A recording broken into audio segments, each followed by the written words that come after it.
The mountains had always been Erica Harriwright's refuge. At 27, she had traded the chaos of the city for the steady rhythm of wind, rain, and the rustle of pine needles outside her cabin window. Her only companions were the mountains, a loyal husky named Togo, and the faint echo of her late father's voice reminding her, "The forest keeps secrets, Erica.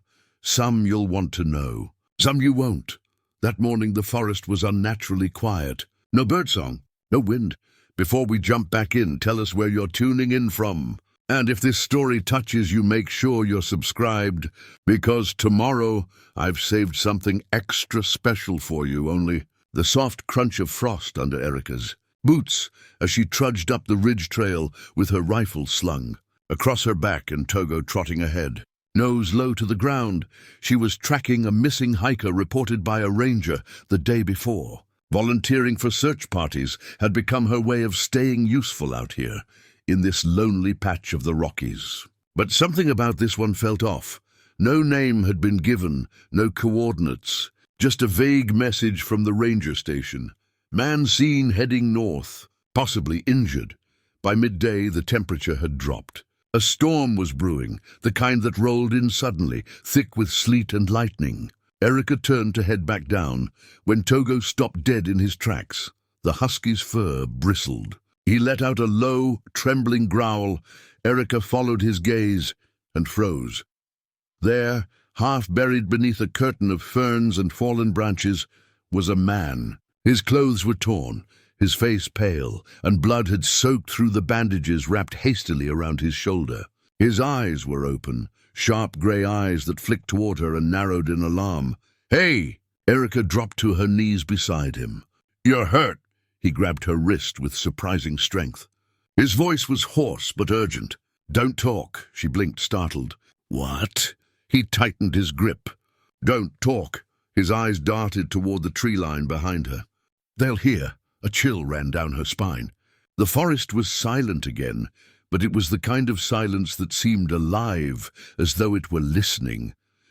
Erica glanced around, heart pounding. "Who will—" "Quiet," he hissed. His hand shook violently. He pointed weakly toward the forest beyond the clearing. "They're still out there." Erica hesitated, instinct screaming to run, but the man was bleeding badly. He looked like he hadn't slept in days. His face streaked with grime, lips cracked from the cold. Whatever he'd seen out there had hollowed him. "Okay," she whispered, barely moving her lips. "Okay, don't talk." She slipped her pack off and pulled out a first aid kit.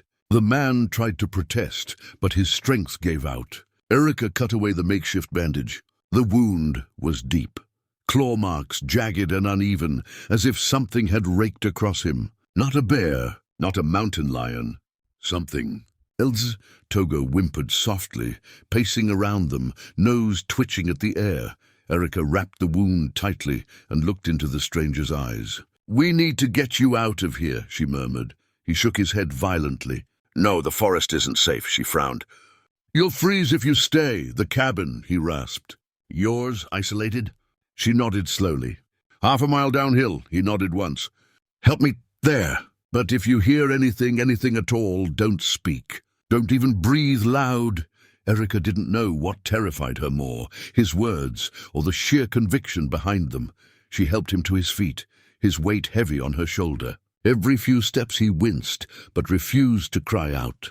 The forest around them seemed to tighten, shadows shifting between the trees as the light faded. When they reached the ridge trail again, the wind picked up, and then, faintly from somewhere behind them, came a sound that made Erica's blood run cold. It wasn't human. It wasn't animal. It was a low, rippling whistle, like a voice trying to mimic one. The stranger froze. Erica's breath caught. He mouthed one word, "Don't." They moved faster after that, half running, half stumbling, until the cabin appeared through the fog, small, wooden, a warm orange glow flickering from the window. Erica threw open the door, helping him onto the couch by the fire. Only when she shut and bolted the door did she dare speak again. "Who are you?" The man's eyes were glazed but wary. "Name's Nathan. Nathan Cole. Where did you come from?" He shook his head, gripping the edge of the couch. "You wouldn't believe me. Try me, Erica said softly. You're bleeding all over my floor. Nathan gave a faint, bitter smile. Fair point. He took a shaky breath. I was part of a research team. 3 of us. We were studying seismic activity north of here. There's something wrong with the ground in that part of the mountain. Wrong how? Things move underground, he whispered. But it's not earthquakes. It's patterns, almost like signals, Erica frowned. You think something's alive under there? He didn't answer right away. His gaze drifted toward the window, where the forest pressed close against the glass. Then he said quietly, I saw one of them. The fire cracked. Outside, Togo began to bark furiously. Nathan's eyes snapped wide open. He struggled upright, pain flaring across his face. Get the lights off now! Erica didn't ask questions. She darted to the switch, plunging the cabin into darkness. Only the faint orange flicker of the dying fire remained. Outside, Togo's barking turned into a growl, then silence. Erica reached for her rifle. Nathan's voice was barely a whisper. They follow sound. That's why I told you not to talk. A shadow moved past the window. Something enormous brushed against the wall of the cabin. Slow, deliberate, like it was feeling for them. Erica's pulse hammered. Nathan pressed a finger to his lips, eyes wide with fear, and in the stillness, through the thin wooden walls came that sound again. A long, low whistle rising and falling in rhythm, almost curious. It was followed by a second one, closer. Erica's breath caught in her throat. The injured stranger leaned toward her, voice barely audible. Don't talk, he murmured again. If you do, they'll know we're here. The wind howled outside the cabin, rattling the loose window panes. The storm had finally arrived, bringing sleet that slapped against the glass like cold hands. Inside, Erica stood frozen by the door, her rifle clutched to her chest, listening. The sound, that eerie, rippling whistle, had faded, replaced by the creak of trees swaying in the wind. But the silence that followed was worse. It wasn't the calm of nature, it was a pause. The kind of silence that waits for something. Nathan's breathing was ragged. He leaned forward on the couch, his face pale in the firelight. They're gone, he whispered. For now, Erica swallowed hard. What are they? Nathan hesitated, eyes darting toward the darkened window again. You wouldn't believe me. You said that before, Erica replied. Try me now. He met her gaze, and for a long moment she saw not a scientist, but a man crushed under something too heavy to name. Finally he spoke. They aren't animals. They aren't human. We call them echoes, Erica frowned. Echoes? Nathan nodded slowly. They mimic sound, voices, movement, even breathing. The deeper you go into the forest, the clearer their mimicry gets. My team thought they were a natural phenomenon, sound reverberations from underground chambers. But then we saw one. It wasn't an echo. It was something using the sound. He shivered, his eyes distant. It took Dr. Pierce first. We heard her calling for help in the dark. The exact same voice, the same tone. But she'd been dead for hours. Erica's stomach turned. You're saying they copy people? Yes, and they hunt by listening. That's why I told you not to speak. The words hung heavy in the cabin. The fire crackled, and somewhere outside, a branch snapped under unseen weight. Erica moved toward the window cautiously, peering into the storm. Snow flurries twisted between the trees, half hiding the forest beyond. For a moment she thought she saw a shape, tall, hunched, moving with unnatural fluidity. But when she blinked, it was gone. Why are you out here? She asked quietly. You could have gone to the ranger station, the highway. Nathan shook his head, grimacing in pain. They're drawn to population centers. Noise, movement. They adapt. I had to get away from sound. I ran south until I collapsed. Erica tightened her grip on the rifle. So now they're following you. He didn't answer, but his silence was enough. Togo whimpered near the door. The husky's ears were flattened, his body pressed low to the floor. He was trembling, muscles tight as if he could feel vibrations the humans couldn't. Erica knelt beside him, stroking his fur. Easy, boy. Nathan closed his eyes, breathing shallow. You should have left me. I don't do that, Erica said simply. You needed help. He looked at her, a flicker of something like guilt crossing his face. Then you've made yourself a target. The lights flickered once, twice, then died. The fire still burned, throwing long, wavering shadows across the walls.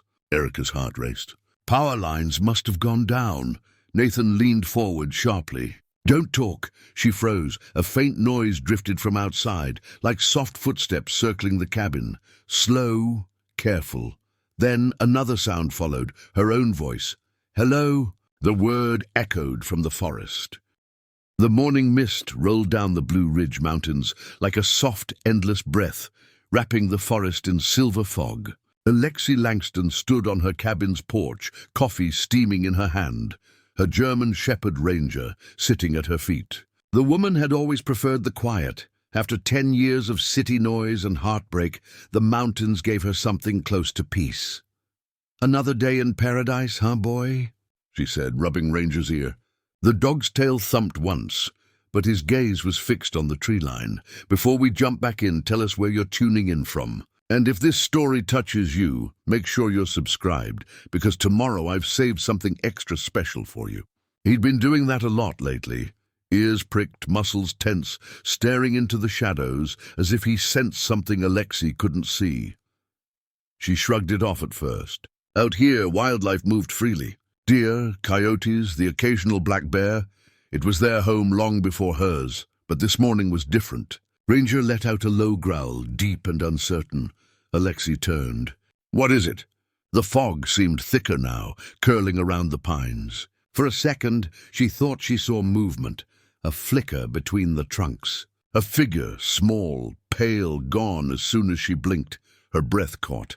"Probably just a deer," she muttered, though her pulse disagreed. 4 years ago, before Alexi bought this land, 2 local boys, Eli and Mason Turner, ages 8 and 10, had disappeared while hiking near this very ridge. Their parents lived 2 towns over, and the search had lasted weeks, involving helicopters, dogs, and hundreds of volunteers. Nothing was ever found. Not a scrap of clothing, not a shoe print. The locals still talked about it in hushed tones, especially in the general store. "Some say the mountain took them," one old man had told her once, eyes narrow. "There are places up there that don't belong to people anymore." Alexi hadn't believed in superstitions. She came here to heal, not to chase ghost stories. But lately she wasn't so sure. That afternoon she took Ranger for a hike along the ridge trail. The air was cool and smelled of pine resin and damp earth. Birds trilled above, but even their songs seemed cautious. Half a mile in, Ranger stopped dead. His ears twitched, his nose quivered. Then, without warning, he bolted down a narrow deer path. "Ranger! Come back!" Alexi shouted, heart pounding as she ran after him. Branches clawed at her sleeves, roots snagged her boots. She followed his barking until it stopped abruptly. She stumbled into a small clearing and froze. Before her, half hidden by vines and fallen logs, was a dark opening in the earth, a cave mouth wide enough for a person to crawl through. The air that drifted out was cold and smelled faintly of metal. Ranger stood at the entrance, whining softly. "What the hell?" Alexi whispered, crouching. She swept the vines aside. The opening slanted downward into darkness. On the ground nearby lay a small red shoe, crusted with mud. Alexi's stomach twisted. She picked it up carefully. Faded on the side was a name written in permanent marker, E. Turner. Her mind went blank. The Turner boys. Could it be? After all these years? She looked at Ranger, who whined again, pouring toward the cave. "Not today," she murmured, backing away. "We're not going in there. Not without help." She shoved the shoe into her pack and started back toward her cabin. But as she turned, a sound drifted from the cave, soft, distant, almost like a child's voice. "Help." Alexi froze. The wind? An echo? Ranger? She whispered. The dog's hackles rose, teeth bared. The voice came again, clearer this time. "Please, help us!" Alexi's knees went weak. She took one step closer, then forced herself to stop. She knew what fear could do, how it could twist your senses, make you hear what you wanted or dreaded most. Still, she couldn't shake the feeling that someone or something was down there. That night, the forest didn't sleep. The wind howled through the pines like a cry, and Ranger paced restlessly near the door.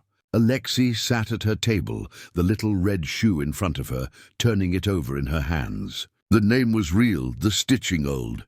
She grabbed her phone and called the county sheriff. "Sheriff Danner," came the gruff voice on the line. "Sheriff, it's Alexi Langston, up near Ridge Hollow. I found something.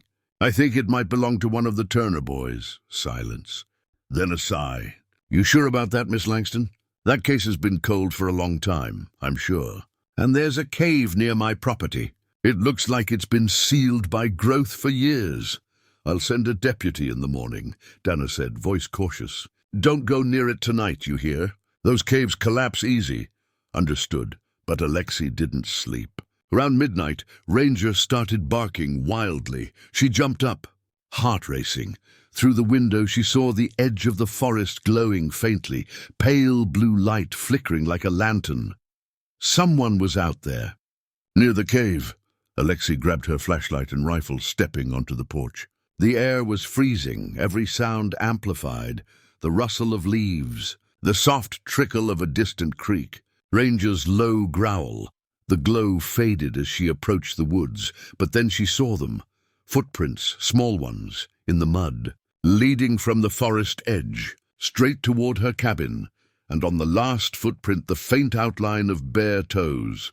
The night was silent except for the steady drip of melting frost from the pines. The moon had vanished behind a sheet of clouds, leaving the world in shades of ash and silver. Alexi Langston crouched beside the footprints, her flashlight trembling slightly in her hand. They were small, too small to belong to an adult. Each impression looked recent, pressed deep in the soft mud. Bare feet, 10 toes. The last one ended just a few feet from her porch. She aimed the flashlight toward the tree line. Nothing moved. Ranger whined, tail low, body stiff with alertness. He stepped forward, sniffing the prints, then looked back at her as if asking for permission to follow. "Not tonight," Alexi whispered. "We wait for daylight." But her mind refused to rest. Inside, she locked the door and drew the curtains. The little red shoe still sat on the kitchen table. Every time she looked at it, a strange chill ran through her chest, like something reaching from the past. She tried calling Sheriff Danner again, but the line only crackled. The storm in the higher ridge must have knocked the signal out. She set her phone down and stoked the fire instead. Ranger settled near the hearth, but kept lifting his head at every creak and whisper of the night. Alexi sat with her coffee until dawn. When the grey light of morning seeped through the curtains, she strapped on her boots, packed her camera and a notepad, and headed out with Ranger. The forest felt different after what she'd seen. The air hung heavy, the silence deeper. The footprints were still there, but overnight frost had begun to glaze their edges. She followed them carefully. They wound along the tree line toward the ridge where the cave lay hidden. Ranger walked ahead, ears pricked. Every few yards he stopped and sniffed the air. The path curved through a grove of firs, then ended abruptly at a stream. Across the water, Alexi spotted something wedged between 2 rocks, a rusted metal lunchbox. She waded through the shallow water, knees numbed by the cold, and pried it loose. The hinges were corroded, but it opened with effort. Inside lay a handful of items, a plastic compass, a faded photo of 2 smiling boys, and a small pocket knife engraved with initials. "M.T. Mason Turner," she murmured. Ranger barked sharply, the sound echoing off the rocks. Alexi looked up. He was standing at the stream's edge, staring into the trees on the opposite bank. "Ranger." The dog growled deep and low. Then Alexi heard it too, a rustle followed by the crunch of leaves. Someone or something was there. She raised her camera, zoomed in, and caught a fleeting image, a figure darting behind a tree. Too quick to identify. But she'd seen pale skin, tangled hair, and what looked like bare feet. Her pulse spiked. "Hey!" she called out, voice trembling.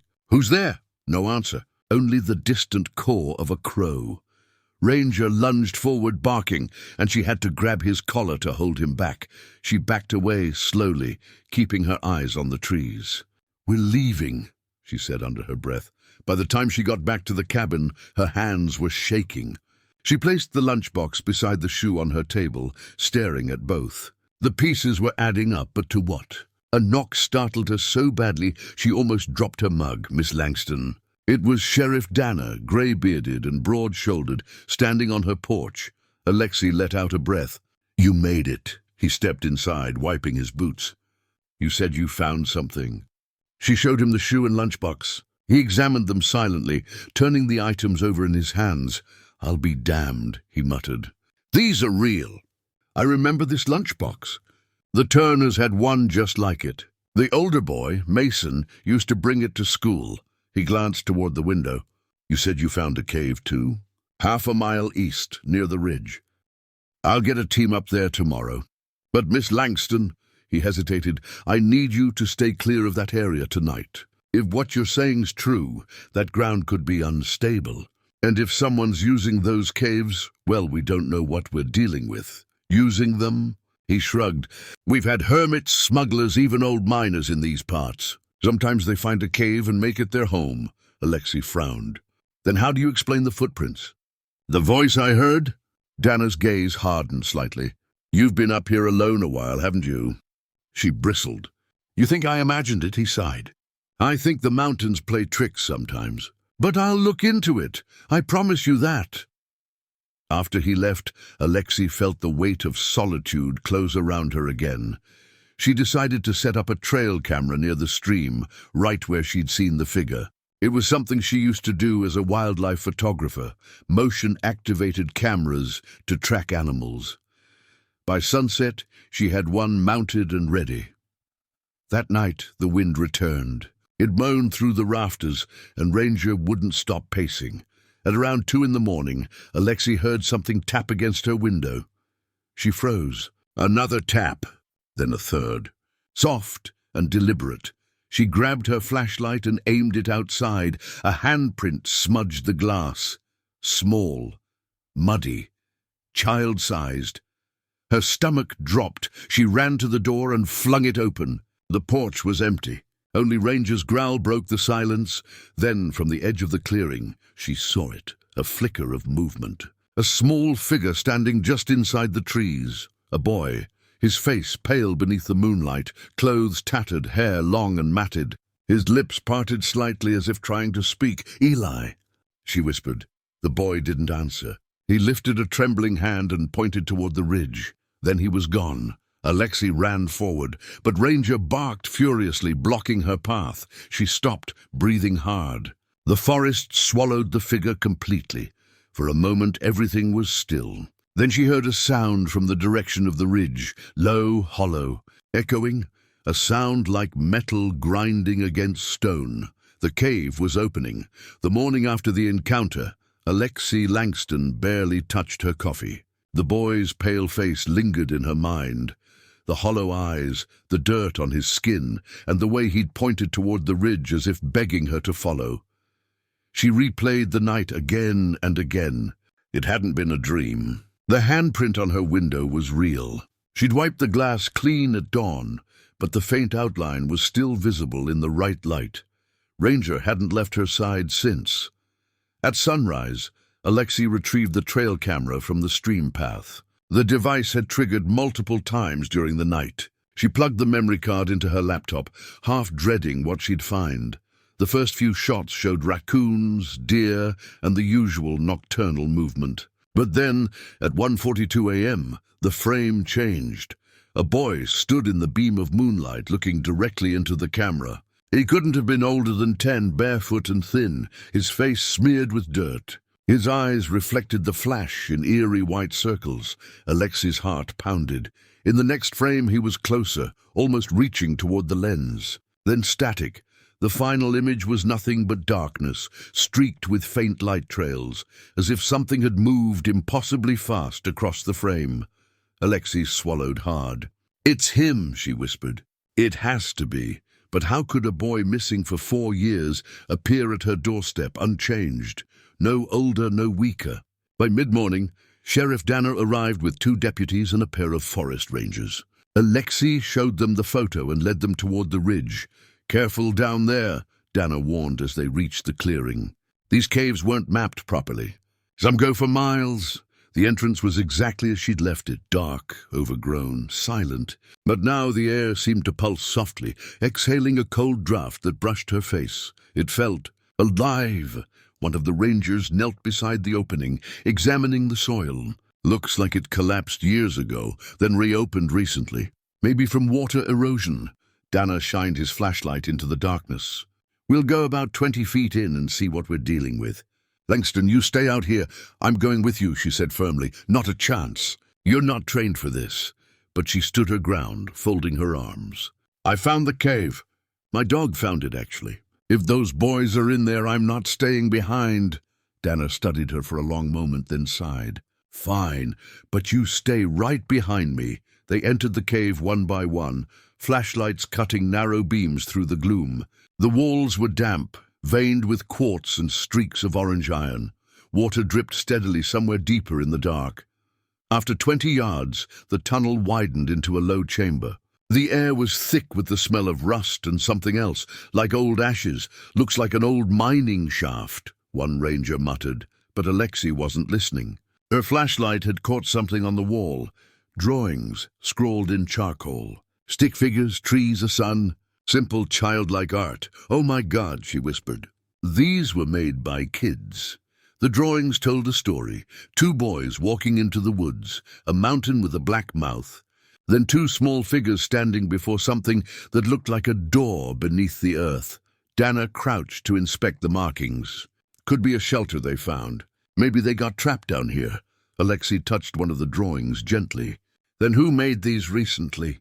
She asked. The charcoal was fresh enough to smudge under her finger. Before anyone could answer, Ranger started barking from the cave entrance. Alexi turned. Ranger!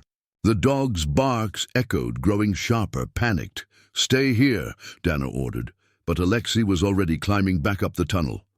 Outside, the fog had rolled in again, thicker than before. She could barely see more than a few yards ahead. Ranger was pacing at the tree line, growling. What is it, boy? She called. Then she heard it, the faint sound of footsteps behind her inside the cave. Slow, deliberate. She spun around, flashlight trembling. The deputies were still inside with Dana, but these steps, they were smaller, lighter. A whisper followed. Alexi! Her skin prickled. Who's there? Ranger growled louder, hackles raised. From the darkness, a shape emerged, a small hand gripping the edge of the cave wall. Then a boy stepped into the light. It was Eli Turner, the younger brother. He looked exactly like the photos she'd seen years ago in the missing posters. Same brown curls, same freckled cheeks, but his clothes were torn and filthy. His skin ghost pale. Eli, she breathed. It's okay. You're safe now. The boy shook his head slowly. His lips quivered. You have to go, he whispered. Alexi knelt, keeping her voice gentle. Where's Mason? Is he here? Eli's eyes darted toward the cave. He's still inside, but you shouldn't go down there. It's awake again. Her blood ran cold. What's awake? The boy backed away, glancing toward the forest. It doesn't like the light. Telling and preparing this story took us a lot of time, so if you are enjoying it, subscribe to our channel. It means a lot to us. Now back to the story. Eli, wait. But he turned and ran, disappearing into the mist before she could move. Dana and his men rushed up behind her, flashlights swinging. Langston! What the hell happened? I saw him, Eli Turner. He was right here. The sheriff's face darkened. You're sure? Yes. He warned me. Something's inside that cave. Dana turned to the deputies. We're sealing this entrance for now. I'll bring in search and rescue tomorrow. No one goes in until then. Alexi protested, but he was already barking orders. The rangers covered the mouth with boards and caution tape, marking it for investigation. As they packed up, she stared into the mist, hoping for another glimpse of Eli. But the forest was silent again. That night, Alexi couldn't shake his words. It's awake again. What had the boys found in that cave 4 years ago? When she finally fell asleep, her dreams were filled with darkness. She saw a tunnel lined with strange carvings and 2 children holding hands, walking deeper and deeper until a shadow swallowed them whole. Then, a whisper, help us before it wakes. She jolted upright, gasping. Ranger whined beside her bed. Outside, faint blue light glowed through the trees again, brighter than before. And from deep within the mountain came a sound like a long, slow breath. The cave was breathing.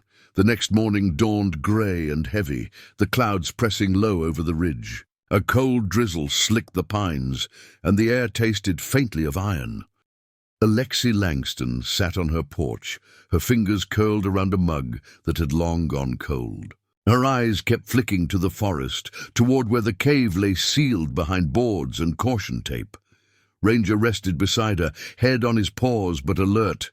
Sleep had been impossible. Every time she drifted off, she heard it again, that slow rhythmic sound like the mountain exhaling.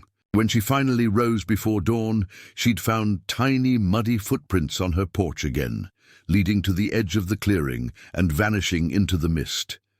She wasn't imagining any of this. She knew that now. Just after 9, a white county SUV rolled up her drive. Sheriff Dana stepped out, trailed by a younger woman in a ranger's uniform. "Morning, Miss Langston," Dana said, though his tone carried the weariness of a man who hadn't slept either. "This here's Ranger Emily Crow, from State Search and Rescue. She's reviewing your evidence." Emily offered a polite nod, tucking a stray strand of auburn hair behind her ear. "We'll start with the photos you mentioned, if that's okay." Inside, Alexi showed them the red shoe, the lunchbox, and the trail camera photos. Emily examined them with professional calm, but couldn't hide her unease at the final frame. The boy's face caught mid-motion. "That's Eli Turner," she murmured. "I grew up 2 towns over. I remember when they went missing." Alexi nodded. "I saw him last night. He spoke to me." Dana crossed his arms. "You sure it wasn't someone else? A runaway, maybe?" "He looked the same as he did 4 years ago," Alexi insisted. "Not older." "Not one bit." Emily and Dana exchanged a glance, the kind that said they wanted to believe her, but couldn't quite get there. After a while, they left to coordinate the official search. But before Dana climbed into his SUV, he turned back. "Stay clear of that ridge, Langston. Whatever's in those caves, it's not our job to chase it. Let the professionals handle it." She nodded, but inside, she already knew she wouldn't wait. By afternoon, she'd gathered her gear again. Flashlight, rope, and her camera. Ranger barked nervously as she slung her pack over her shoulder. "I know, boy," she said softly, "but I can't just sit here." The fog thickened as they approached the ridge. The boards over the cave entrance were still there, the yellow tape fluttering in the damp wind. But the earth beneath them had shifted. One of the boards was cracked clean through, as if something had pushed out from the inside. Alexi knelt, heart pounding. "Someone's been here." Ranger sniffed the ground, growling low in his throat. She hesitated, then slid one of the boards aside and crouched down to peer into the darkness. The cold air that flowed out carried a faint metallic hum, like distant machinery, or a pulse deep in the earth. She turned on her flashlight and began to crawl inside. The tunnel felt narrower this time, the walls pressing close. Water dripped steadily, echoing in the dark. Ranger followed at her heels, his paws silent against the damp stone. About 30 feet in, the passage opened into a chamber. Her beam swept across the walls, and she froze. The drawings were still there, but now there were more of them. New sketches had appeared, rough, hurried, drawn with what looked like charcoal and something darker. They showed the same 2 boys, standing before a huge door of stone, carved with strange symbols. Around them, spirals and shapes like eyes filled the walls. In the corner, one message was scrawled over and over in jagged writing: "Don't wake it." Alexi's skin prickled. "Who's there?" she called out, voice trembling. A faint sound came from deeper in the tunnel. Soft shuffling, a whisper like breath against stone. Ranger stiffened, ears flat. She turned her flashlight toward the sound. "Eli? Mason?" A figure moved just beyond the edge of her light. Small, quick, then another. "Please," came a faint voice. "It's hungry." Her throat tightened. "Eli?" Something brushed past her shoulder. The beam of her flashlight flickered, and for a heartbeat she saw 2 faces in the dark. Children's faces, pale, eyes wide with terror. Then the light died. Ranger barked furiously, lunging forward. Alexi fumbled for her backup light, hands shaking. When the beam returned, the chamber was empty. Only the echoes of dripping water remained, but the walls had changed again. The charcoal drawings now seemed to move in the flickering light, the eyes pulsing, the spirals twisting slowly as if alive. Her breath quickened. This isn't possible. Then came the sound again, a deep, low rumble beneath her feet. The ground trembled slightly, dust falling from the ceiling. Ranger whined and backed toward the exit. From the far end of the tunnel, a new sound joined the rumble, metal scraping stone, followed by a groan that felt like it came from the earth itself. Something ancient was stirring. Alexi grabbed her camera and snapped a photo just as the light shifted again. In that flash, she saw a massive stone door, half buried in the wall, its surface carved with symbols that glowed faintly blue. She stumbled backward. No, that can't be. A whisper filled the chamber, not from ahead, but from inside her own head. It's been waiting, Alexi. She gasped, dropping the camera. Who said that? The voice came again, soft and cold as mist. They opened it once. You cannot let it open again. Her vision blurred, the edges of the cave swimming in blue light. She grabbed Ranger's collar and fled, scrambling through the tunnel until daylight broke over her face. She collapsed outside, gasping for air. The fog had thickened into a white wall, muffling every sound. When she looked back, the boards she'd moved were gone, sealed back into place as if untouched, and on the ground beside her lay her camera, somehow dragged out with her. The display screen flickered. She pressed play. The last photo she'd taken showed the stone door, but now, faintly visible in the corner, two boys stood in front of it, their faces solemn, eyes glowing with that same blue light. Beneath them, carved into the stone, were the words, "It's not done sleeping."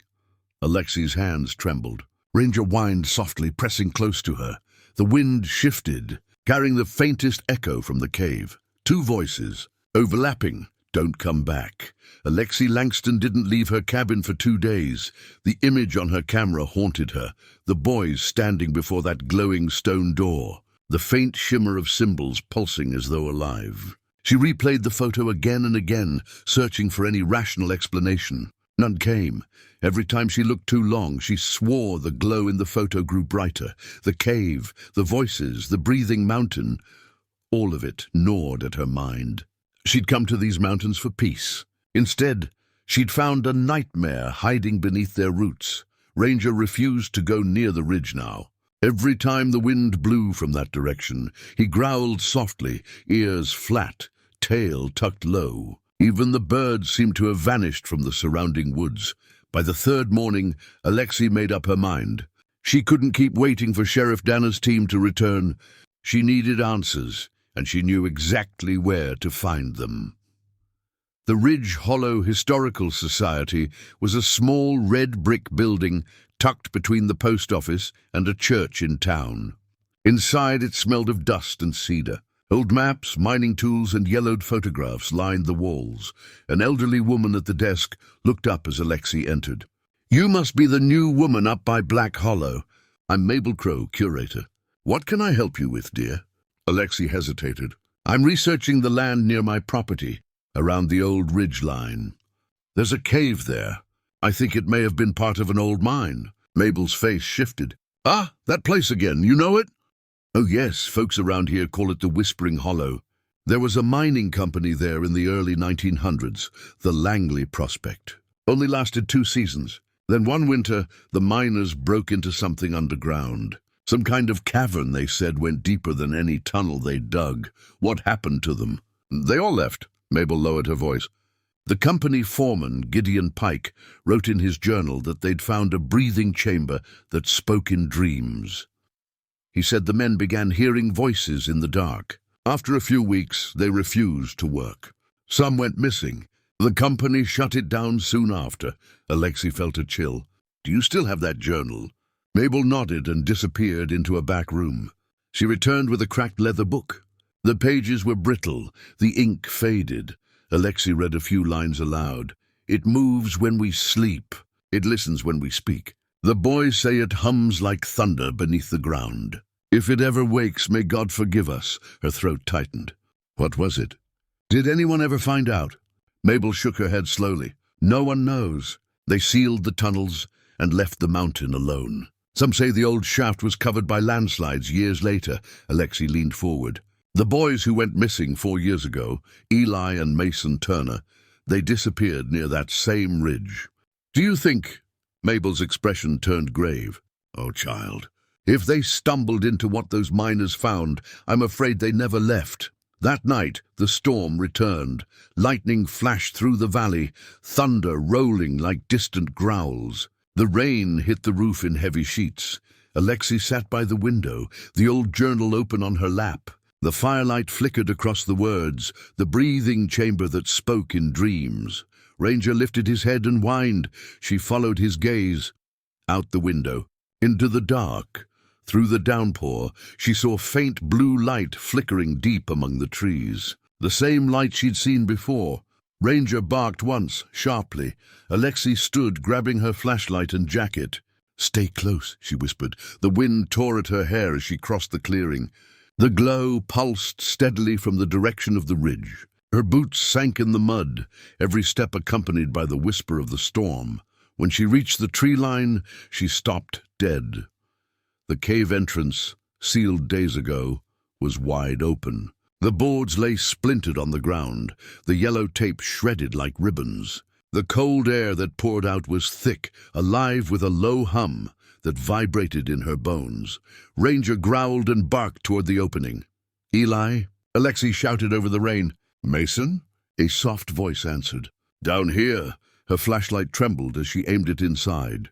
For a second she saw the outline of a child standing just beyond the tunnel's mouth. Then he turned and vanished into the dark. Without thinking, Alexi followed. The tunnel seemed longer this time, winding in ways she didn't remember. The walls pulsed faintly with that blue glow, casting shifting shadows that looked almost human. She called out again, her voice echoing. "Eli!" "Mason," a whisper replied, not from one voice but several. Come see what we found." Her hands shook. "Where are you?" "This way," the voices said together. Ranger barked and refused to move forward. He stood his ground, tail low, whimpering. Alexi crouched and stroked his fur. "It's okay, boy. We'll go together." They reached the main chamber. The drawings on the wall had multiplied again, now spiraling across every surface. But they weren't drawings anymore. They moved, black lines writhing like snakes beneath the stone, forming symbols she couldn't comprehend. In the center of the chamber, where the stone door had been, now stood a crack, wide and deep, glowing faintly from within. Cold air poured out in rhythmic gusts like breathing. Alexi's heart thundered. "What did you do?" a voice whispered behind her. "We didn't do anything. It called us." She spun. Eli and Mason stood there, both pale, their eyes glowing faint blue, their faces calm but wrong, as though their expressions had been borrowed. "Eli," she whispered, tears filling her eyes. "You're alive!" Eli shook his head slowly. "Not like before. What's in there?" "What's behind that crack?" Mason smiled faintly. "It sleeps, but it dreams. It dreams of us." The chamber began to tremble. Dust rained from the ceiling. The crack widened slightly, and a sound like distant thunder rolled through the tunnel. Ranger barked furiously, stepping between Alexi and the fissure. The boys took a step closer. "You have to go," Eli said. "It doesn't like the light. Please, before it wakes." The rumble deepened, the blue light flaring so bright Alexi had to shield her eyes. When she looked again, the boys were gone. The chamber walls were still. The crack glowed faintly, then dimmed until only darkness remained. Alexi stumbled backward, dragging Ranger toward the exit. The tunnel seemed to close behind her, the air heavy with whispers. When she burst out into the rain, gasping, lightning flashed across the ridge, and for a split second, she saw the mountain's slope shift, as if something vast moved beneath it. Rolling slowly in its sleep, she fell to her knees, trembling. Ranger whined softly and pressed against her side. Somewhere deep inside the mountain, something exhaled. The storm didn't end until morning. Alexi Langston hadn't slept. She sat wrapped in a blanket near the fireplace, watching the flames struggle against the chill that seemed to have seeped from the mountain into her bones. Ranger lay at her feet, head resting on his paws, occasionally twitching in uneasy sleep. Every few minutes, his ears flicked toward the door, as though hearing something she couldn't. On the table beside her sat the leather journal, the one Mabel Crow had let her borrow from the Historical Society. She hadn't wanted to open it again, but curiosity gnawed at her. The last time she'd gone into that cave, she'd seen the impossible. Now she needed to know why. She flipped to a page marked with a ribbon and began to read by the dim light. January 17th, 1904.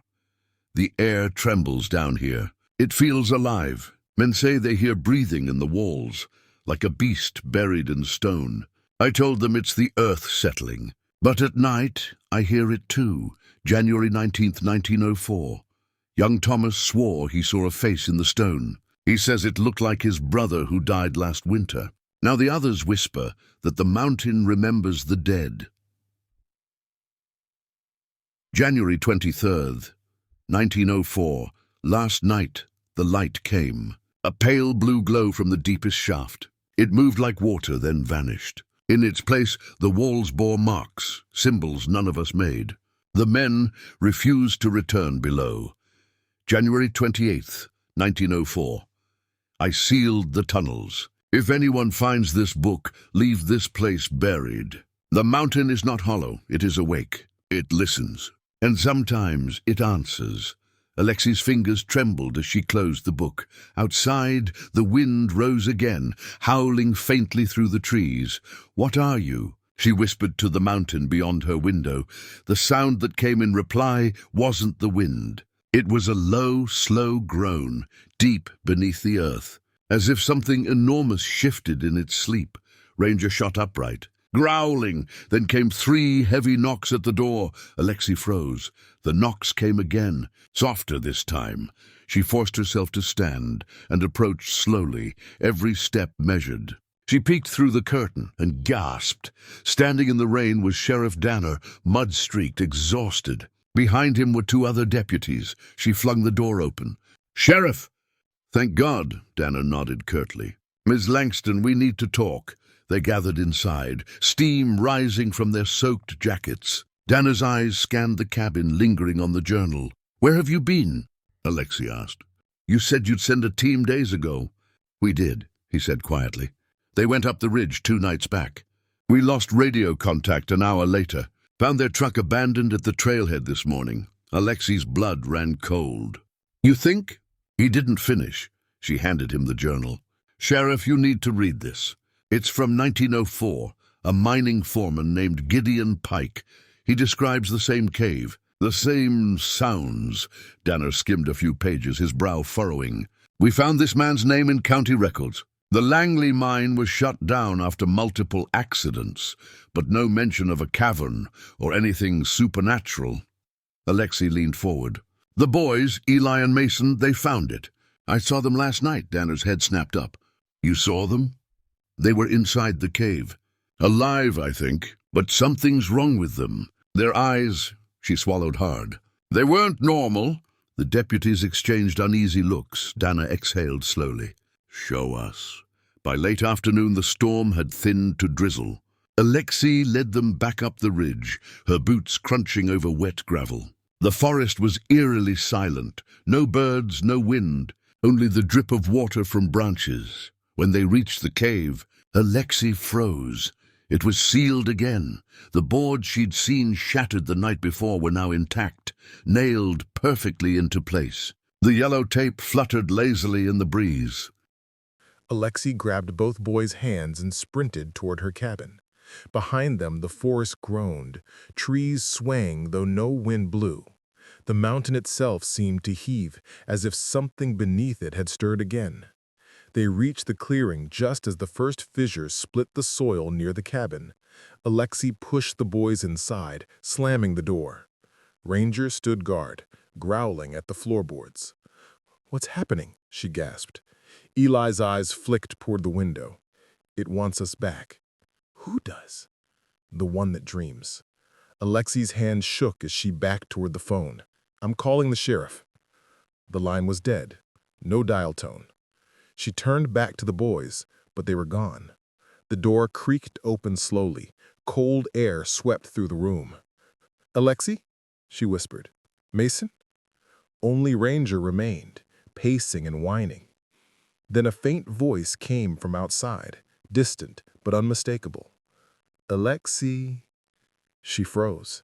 That wasn't a child's voice. It was Sheriff Danner. She ran to the porch, but the yard was empty. Only the fog, swirling, thick and strange. "Sheriff?" she called. A shape emerged through the mist, tall, broad-shouldered, wearing a ranger's jacket. Relief flooded her for a heartbeat until she saw his face. It wasn't Danner. The eyes glowed faintly blue. The mouth moved slowly, unnaturally. "You should have let it sleep," the thing said in Danner's voice. Alexi stumbled backward into the cabin and slammed the door. Ranger barked furiously, teeth bared. The windows rattled as if struck from outside. Then silence. The fog pressed against the glass, glowing faintly. When she finally dared to look again, the figure was gone. But on the door, etched into the wood with deep, jagged lines, were 3 words. "It knows you." Night came fast. Alexi barricaded the windows, lit every lantern she owned, and sat with the rifle her father had left her years ago. Ranger refused to sleep, pacing the cabin, ears flicking toward every sound. Every so often, faint whispers echoed from outside. Not words exactly, but the rhythm of them sounded almost human. Alexi clutched the journal of Gideon Pike. On the last page, she noticed something she hadn't seen before.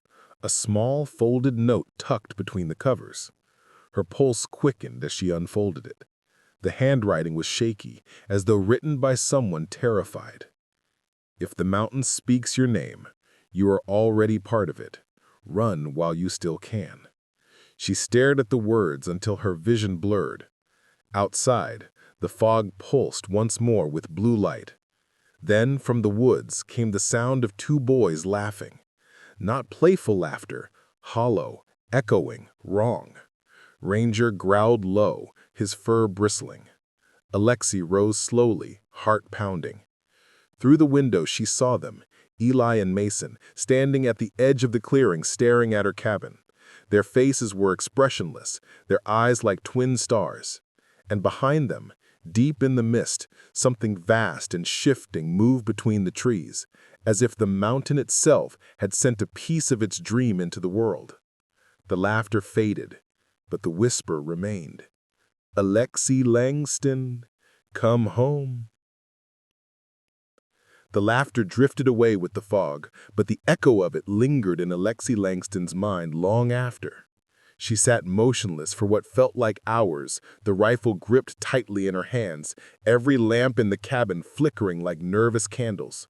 Ranger pressed close to her leg, trembling, not out of fear, she realized, but instinct. Something ancient, primal, buried deep in his animal sense was screaming, "Run!" But Alexi didn't run. Not yet. She had spent years trying to rebuild a life after loss, a failed marriage, a miscarriage, the quiet collapse of dreams she'd once had in the city. She'd come to the mountains to find silence, to start again. Now that silence was filled with whispers, and one of them spoke her name. She wouldn't leave until she knew why. At dawn, the fog finally thinned. The world outside looked unchanged, but Alexi could feel it. The mountain was breathing again. She packed a small bag, flashlight, rope, water, the miner's journal, and a flare gun. She slipped her father's rifle over her shoulder and whistled softly. Ranger hesitated. His tail stayed low, but when she looked at him, he whined and followed. "Good boy," she whispered. They headed toward the ridge. The forest was eerily quiet. No insects, no birds. The only sound was their footsteps crunching over damp earth. Every tree seemed older, twisted slightly, their bark marked by faint, dark patterns like veins. Halfway up the trail, Alexi spotted something ahead, a figure leaning against a pine. Her heart leapt. "Sheriff?" But when she got closer, she saw it wasn't him. It was Deputy Morales, or what was left of him. He was upright, but lifeless. His skin had turned gray, his eyes gone entirely white. His mouth was open in a silent scream, and in the center of his chest, a faint blue light pulsed like a heartbeat. Alexi stumbled backward, choking on a gasp. Ranger snarled. The blue light dimmed once, twice, and then vanished. Morales crumbled to ash. "Dear God," Alexi whispered. She turned to flee, but the forest had changed. The path behind her was gone, replaced by thick walls of trees that hadn't been there moments ago. The mountain was closing around her. Then came a voice, soft, familiar. "Alexi." She turned sharply. Standing only a few yards away were the two boys. Eli smiled faintly, his eyes glowing brighter than before. "You shouldn't be here," he said gently. "You're the ones who came to me. What is this place? What's happening to you?" Mason tilted his head. "It needs to wake up. It's been dreaming for too long." "What is it?" Eli looked up toward the ridge, as if he could see through the mountain itself. Before people, before trees, before the earth cooled, it was here, sleeping in the dark. The miners touched it. They didn't mean to, but they did. And now it remembers. "What?" Eli looked up toward the ridge as if he could see through the mountain itself. "Us." Alexi's heart pounded. "You're saying it's alive?" Eli smiled faintly. "Everything that dreams is alive." Ranger barked and darted in front of Alexi. The boys took a step closer. "You have its mark now," Mason whispered. "You saw it. You heard your name." "What does that mean?" "It knows you."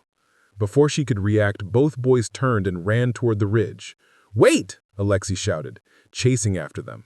The forest opened suddenly, leading her to the collapsed cave site, but the collapse wasn't there anymore. The ground had split wide open, revealing a vast chasm that glowed from within, the same pale blue light now pulsing like veins through the rock. The boys stood at the edge, staring down. "Don't go near it," she cried. Eli looked back. It's too late. The light beneath them surged, illuminating the entire ridge. Alexi shielded her eyes as the ground began to quake violently. Then, from the fissure, something moved. It wasn't a creature, not in any form she recognized, just a mass of shifting stone and shadow, impossibly large, its outline half visible in the glow. It pulsed, breathed, exhaled, the air around it shimmering, bending reality like heat. Alexi stumbled backward, terror gripping her chest. The boys didn't move. They stood perfectly still as a deep, resonant voice echoed in her mind. Not through sound, but through every bone in her body. "You woke me." Alexi dropped to her knees, clutching her head. "No!" "You called my name." "I didn't." "You heard the whisper. You came to me." The ground trembled beneath them. The trees groaned, roots snapping deep underground. From the ridge came a low, rumbling sound. Not thunder, but a heartbeat, slow and massive. Eli smiled faintly. "You listened. Most people don't." "I didn't want to—" "It doesn't matter," Mason said softly. "Once you hear it, it hears you." "Where are you now?" Eli looked at the ground. "Everywhere." Then the glow faded. Alexi blinked, and she was back on her porch, the compass burning cold in her hand. The mountains loomed dark and silent again. Ranger whined. She whispered, "We have to go." But even as she said it, she knew she wouldn't. Something in the air, in her chest, told her it wasn't done with her yet. The next morning, she packed everything she owned into her truck. She started the engine. The road wound down the valley, sunlight spilling through the trees like a promise. She made it halfway down before she stopped. The compass in her pocket began to hum. Slowly, she took it out. The needle spun faster and faster, then stopped, pointing back toward the ridge. Ranger barked softly from the passenger seat, tail thumping once, as if in warning. Alexi closed her eyes. Her heart said leave, but the mountain said come back. She turned the truck around. By evening, she stood once more at the site of the cave. The air was heavy, the silence complete. The ground was smooth, unbroken, as if no chasm had ever existed. But when she pressed her hand to the soil, she felt warmth pulsing faintly beneath her palm. Alive. Waiting. She whispered, "I came back." The wind rustled softly through the pines. Then from beneath her feet came a sound like a slow breath drawn deep underground. Ranger growled low. A voice rose, faint, familiar, Gideon Pike's, echoing from the past as though spoken through the mountain itself. "If it wakes, may God forgive us."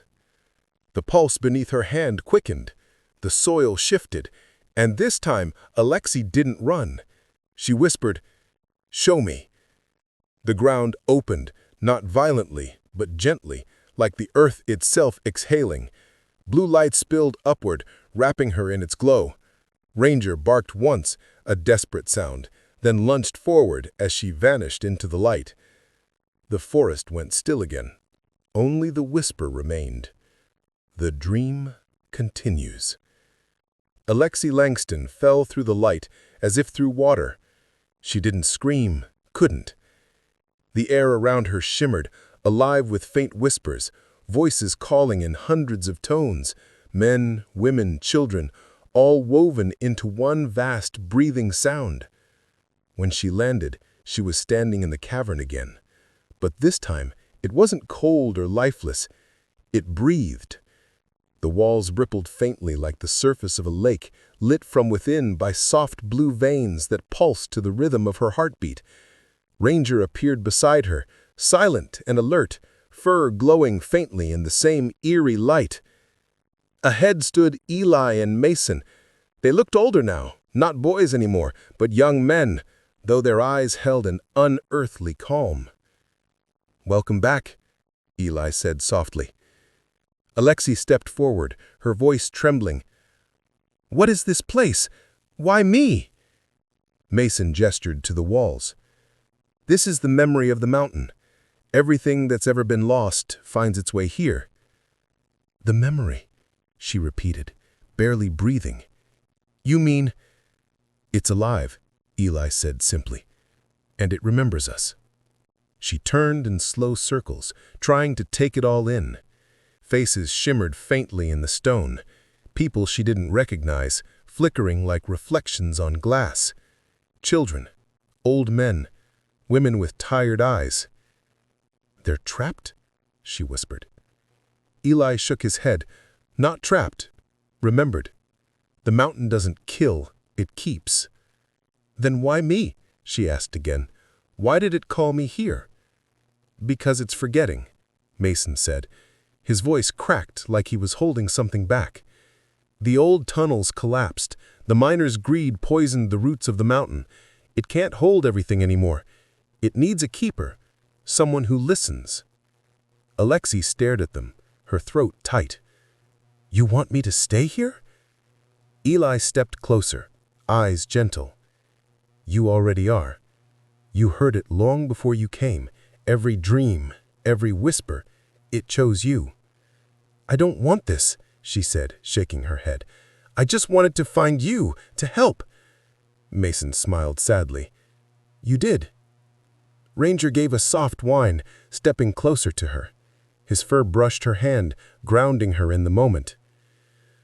"Will anyone remember me?" she asked. Eli's gaze softened. "They will, for a while, but memory fades. That's the way of the world above. Down here, nothing fades." She could feel it now, the warmth spreading through her palms, her chest, her skin. The blue veins of light in the stone began to pulse faster, syncing with her heartbeat. "Alexi," Mason said gently, "you can leave. The choice is still yours. But if you go, the mountain will sleep again, and everything it holds will fade." Her breath trembled. She looked up at the shimmering walls, the faces flickering like candle flames in a wind. "Does it hurt?" she whispered. "No," Eli said softly. "It feels like remembering something you loved long ago." Alexi sank to her knees, tears glinting in the light.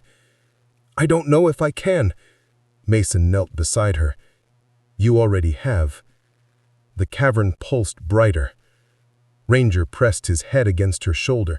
The air grew warm, humming with soft energy. She felt weightless, her heart steady for the first time in years. She whispered, "If I stay, will he be okay?"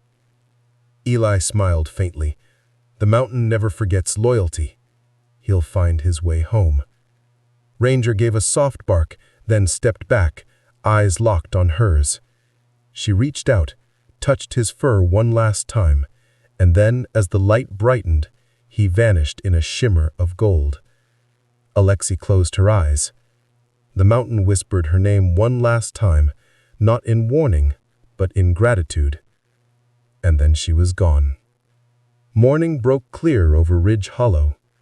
A local hunter found Ranger wandering along the stream, his fur damp, but his eyes bright.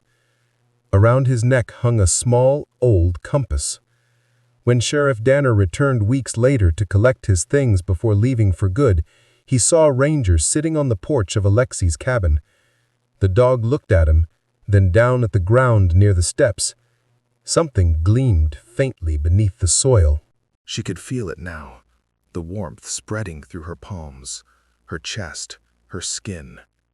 The blue veins of light in the stone began to pulse faster, syncing with her heartbeat.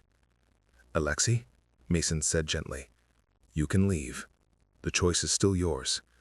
But if you go, the mountain will sleep again, and everything it holds will fade." Her breath trembled. She looked up at the shimmering walls, the faces flickering like candle flames in a wind. "Does it hurt?" she whispered. "No," Eli said softly. "It feels like remembering something you loved long ago." Alexi sank to her knees, tears glinting in the light. "I don't know if I can." Mason knelt beside her. "You already have." The cavern pulsed brighter. Ranger pressed his head against her shoulder. The air grew warm, humming with soft energy. She felt weightless, her heart steady for the first time in years. She whispered, "If I stay, will he be okay?" Eli smiled faintly. "The mountain never forgets loyalty. He'll find his way home." Ranger gave a small bark, then stepped back, eyes locked on hers.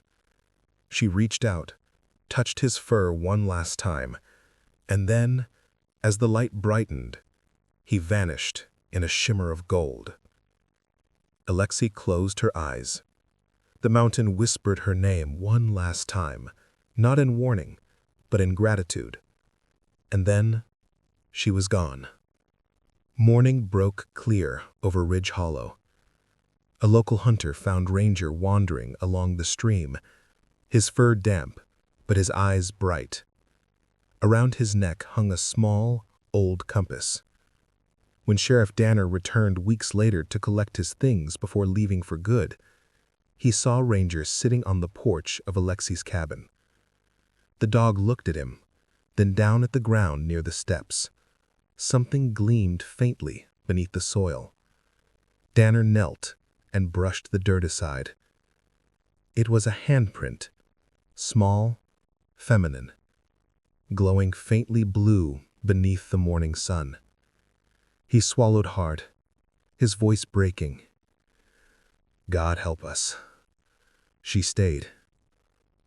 Over the next few months, strange things happened on the ridge. The weather evened out. Streams that had been dry for years began to run again. Flowers bloomed in places that had once been bare rock. But most uncanny of all, hikers began reporting soft singing in the trees. A woman's voice, low and melodic, carried on the wind. Those who followed the sound never found anyone, only faint blue light drifting through the mist. Locals began calling her the Keeper of Hollow Ridge. Ranger remained at the cabin. He'd walk the edge of the woods every dawn, as if listening, tail wagging faintly. And sometimes, when the moon rose full, the compass around his neck would glow, its needle pointing not north, but straight toward the heart of the mountain.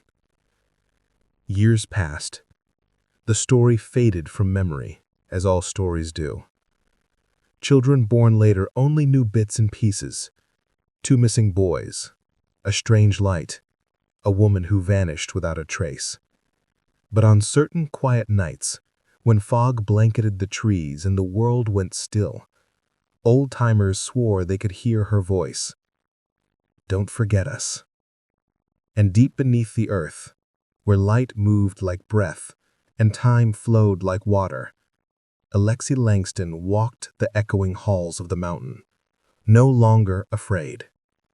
Every whisper, every memory, every lost name passed through her hands. She didn't keep them prisoner. She kept them alive. When she closed her eyes, she could see Ranger running across the ridges, free under open sky. And in her heart, and in the mountains, there was peace. Because some stories never end.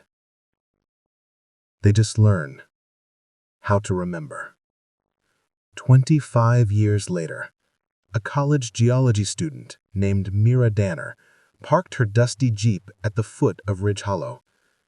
Her professor had assigned her a simple task: catalog mineral shifts in the old mining territory. But the moment she stepped out into the cold mountain air, she felt something tug deep inside her chest. A rhythm, faint and familiar, pulsing beneath the soil.